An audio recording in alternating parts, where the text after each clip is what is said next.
Hey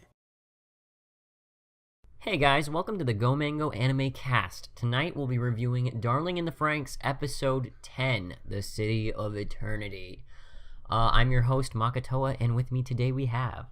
The Cinder Blaze. Wow. I mean, first there was the unexpected beach episode. Now we have the unexpected plot episode. Yeah, like, it's weird, 'cause I'm not sure if it's, like, solely plot. It feels like a lot of, like, world building, because, like, nothing really, like, not a lot happened that kind of, like, moved our characters kind of, like, forward, but, like, it was really good development for Zorome. Development for him, and development, for the world that we've been interested to know more about, right? Yeah. Like, up until this point, I really couldn't find anything to care about except maybe 02, because I felt like she had a better understanding of the world and, like, everything that they were doing. I felt like she understood the consequences of it more than anyone else. Yeah. And, like, with an episode like this, we kind of understand a lot more. Yeah. Like, yep. And I love how it was done. Like, he just kind of got lost, and then boom, he just ends up in, like, this one lady's house after he gets, like, injured. They took so little time in doing that, instead of, like, going back to, like, the other orphans and being like, you know, checking out how distraught they are, like, oh, where's Zorome? Yeah. Like, I was way more invested in what Zorome was kind of, like, dealing with. Like, we haven't seen a single adult from that city. Seriously. Like, I was scared when she took off the headdress. I was like, what is going to be under that? Are their brains going to be visible or something? Like, pretty close. Yeah. Pretty close. Yeah. It's weird. And this world is it's like, you know, oh, it's the, and it also was kind of hinted when we had the council of gorillas or whatever, apes, that were talking about them. They're like, oh, they've been improving magnificently, you know, and this interesting, even though they have all these flaws and stuff, but we can't have them be our, you know, main representation. We're supposed to be, you know, organization and order. And it's like, that makes sense here, where it seems like there's no chaos, or everything is in order, but it's too in order, and they're living in these kind of, you know, Twilight Zone type reality where, what is it, even her living with another individual apparently is old-timey, apparently, and they don't even talk, and she gets winded just from talking to this kid. Yeah, like, I thought it was like something else, like maybe he's like actually infected with something, right? And like the air is like killing her or something. But it might just be from her talking so much, because they've been married for, like, what, not married, but have a relationship. And I feel like this is, like, one of the points of the entire series where they're kind of, like, delving into, like, the whole relationship between all of our pilots. And they're kind of just taking a look at, you know, the basic human relationship. Like, in their context, it's, like, between, like, a man and woman and stuff. But, like, in this kind of city, there's, like, no relationships whatsoever. Like, when the old lady was kind of talking about it, it's like, people depended on everyone for everything. And, like, that's such a bother, isn't it? Isn't that such a, like, oh my goodness.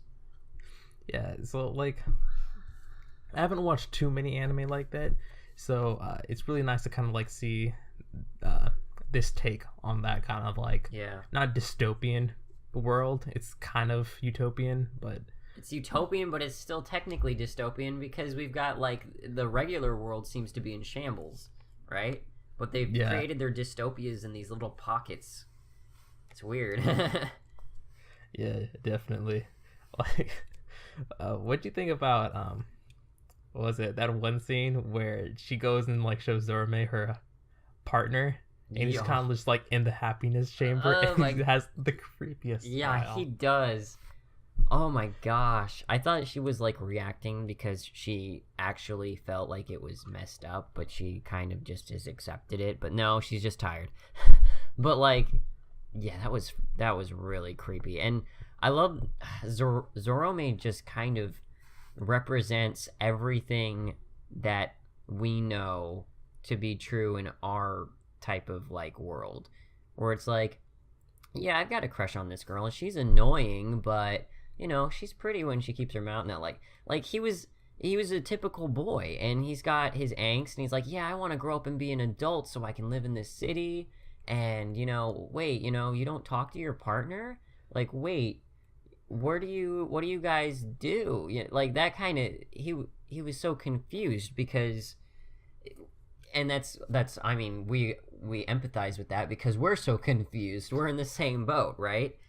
Yeah, but I feel like he's more confused than normal because right in the beginning of the episode, they're talking about how they're gonna get medals so they have access to the city. Yeah. And then he's like, "What's a medal?" And yeah, it's like the dude's like, "Oh, that's the thing that lets you get in the city. You know, like your entire dream. Like, oh, of all the people, shouldn't he know that?" Right? Who knows? It's just like they didn't know what medals were. That's like, gosh, it really is a kind of crazy thing. Yeah. And like that whole like scene when she was saying where she didn't even remember her partner's voice and stuff, and then he kind of goes on that tangent about Miku. Mm-hmm. Kind of touched my heart a little bit. He's like, yeah, I mean, like she's kind of like pissed off all the time, and it comes off as we're arguing all the time, but it's not really like that. Oh my gosh, he's like, I'm probably the only boy who can probably handle it anyways. It's like, well, there's no problem. But she gets creepy towards the end where she's just like, what do you mean? That's not, you know, you're never gonna be, what was it? What did she say? They left out the very end. When he says like when he kind of grows up and moves to the city. Yeah. Like, can we be he was about to say family, but then he's like, yeah, and then he can says we friends? Oh my gosh. He's just like, nah, because you're filthy. Yeah. Yeah. I'm just He's like, of course not, silly. Because I'm just, you're, guessing. you know, yeah, you're. Oh my gosh, and then the way they're treated, like they're, you know, treated with malice by the guards, saying, you know, an infected child like you shouldn't be in the city. It's like, holy crud, dude! It's not like this guy's not protecting your lives or something. Yeah.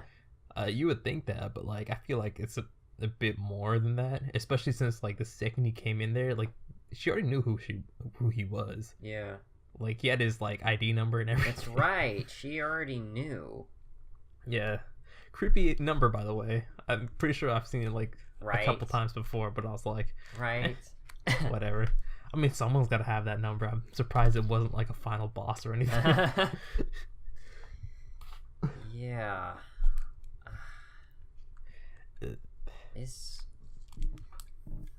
interesting, and I'm kind of sad that we didn't get to like see any other people in the city either, because right now it's almost like I'm thinking that they're all old people, like her, like ancient, like she looked like she was in her 60s or something, you know. Yeah. So I'm wondering, like, what's the age gap? Is there a age gap? And then, like, you know, he's having these weird flashback type memory things, and he's crying because it feels like he's had a parent before. Does that mean there's like some kind of, you know, selection process or draft or tribute for some of the kids where they're drafted off to be selected for potential, you know, protecting the city type thing, and then like they never come back? It's kind of like Hunger Games type stuff. I don't know, because like the way they were kind of like talking about like their life overall, like how in archaic times couples stay together to like for love and like to procreate and stuff like that, and what I'm guessing from that is that they don't do that anymore. So I don't think that they're the parents of any of the children. Like maybe they like have their eggs harvested to create the pilots that we have now, but I don't think that they're actually like the parents, you know. Like that they send the parent off or the child off to the orphanage or whatever kind of facility that they grew up in. It's like part of me is thinking like you know, like that dystopian like stuff that we saw in the beach episode. Yeah. Maybe they're like the last kind of the last humans from like that world that like somehow gained eternal life, because like that whole like when you see like that heart on her, like you visually see her heart like outside. Yeah. So I'm kind of thinking that there's some like artificial like. Wait, why do you mention eternal life? I don't remember that being said anywhere. It wasn't said anywhere, but I'm assuming like they're probably like living relics from like the last generation of like normal humans, I guess. And you know, I thought they were just being raised in that kind of ancient civilization type culture, and that was the experiment to see how they would act as a result. Yeah, those kids probably, but I don't know. The adults or something like. Oh, okay. I feel like there's something completely unrelated to the kids. Like I don't think that it's possible for Zorame and the gang to actually grow up and become those type of adults. Okay. Like I was surprised that they weren't like robots or something. Right. You know? It's completely weird. And those like that one dude in the village, like the first person Zorame sees and kind of just like ignores him. Yeah. So, what was that? I don't know. It's all up in the air. Yeah, this is an interesting episode. Lots of questions, a few answers that just make, whet our appetite for more, really. And I'm really interested to hear what is really on Zero's mind. Zero 2. Like, that sounds like she knows something else. For whatever reason, she's been keeping it all to herself. But oh yeah, she was really down the dumps this episode. Yeah. Like when she didn't get that killing blow, I feel like that's one of those things where like it kind of sates her appetite. Yeah. So that she doesn't kind of like feel all like shit. Mm-hmm. But like the second that she didn't get that killing blow, that satisfying like kill on a Klaxosaur, I feel like she kind of sees herself in like some of the Klaxosaurs, like that monstrous side of her that she just wants to kill, just to like separate her from that kind of monstrosity. And then when she's like not the one actually killing it, it feels like one of her like allies is actually killing her. So I'm not sure. Oof. Yeah, just like all that type of stuff in this episode is like I haven't done too many fan theories in a while, but this is so rich of like questions that I just can't help myself. Yeah. And like even down to the weird things that they were saying to them at the awards ceremony. Like even especially to Hiro, where he's like, and I'm glad that you are living up to the high expectations we've had for you. Like, since when is this? I mean, like, and they've made it seem like he was some special case in the past, but like they've never mentioned it to him, Yeah. Until now, potentially, unless like it's there. This is only specifically referring to how he somehow has been able to break the curse with the 0-2 piloting thing, but I don't know. There's still a lot. And now, we haven't even talked about how it seems like the higher ups are like, let's send them to, let's change the stage. Let's move them to the next phase, right?